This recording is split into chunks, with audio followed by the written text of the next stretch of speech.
La prairie de Fenimore Cooper. L'auteur du dernier des Mohicans nous raconte dans La prairie la vie d'un vétéran de la forêt. Il avait commencé sa carrière près de l'Atlantique, mais il s'est vu forcé, par la marche progressive de la population, avançant toujours rapidement sur ses pas, de chercher un dernier refuge contre la société, les plaines vastes et inhabitées de l'Ouest. Il y rencontrera différentes tribus d'Indiens, mais aussi une famille de squatters américains vivant aux limites des populations. Des intrigues et des aventures assurées. Vous aimerez cette histoire trépidante. Voici un extrait. Attaquer les Blancs. Toutes les dispositions furent faites par Mathory en personne. Il indiqua lui-même le poste précis que chacun devait occuper, comme un homme qui connaissait à fond les qualités respectives de ses compagnons. On lui obéit à l'instant avec cette déférence que les Indiens montrent toujours aux ordres de leur chef dans les moments décisifs. Il détacha les uns à droite, d'autres à gauche. Sitôt qu'il avait fait un signe, l'homme désigné partait d'un pas rapide, mais sans faire aucun bruit, et bientôt chacun fut à son poste, à l'exception de 2 guerriers, qui restèrent près de la personne de leur chef.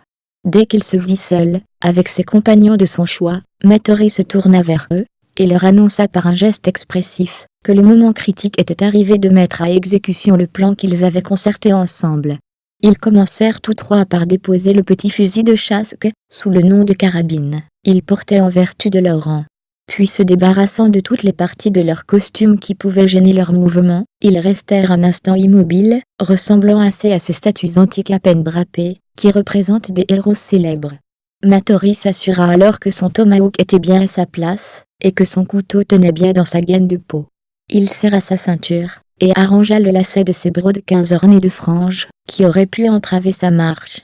Toutes ces dispositions une fois faites, le chef de ton, prêt à tout entreprendre, donna le signal d'avancer.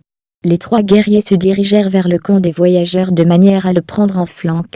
À peine les prisonniers pouvaient-ils les apercevoir encore, lorsqu'ils s'arrêtèrent, et regardèrent autour d'eux, comme des hommes qui délibèrent, et qui pèsent mûrement les conséquences avant de prendre un parti décisif. Alors s'enfonçant ensemble dans l'herbe de la prairie, ils disparurent entièrement au regard.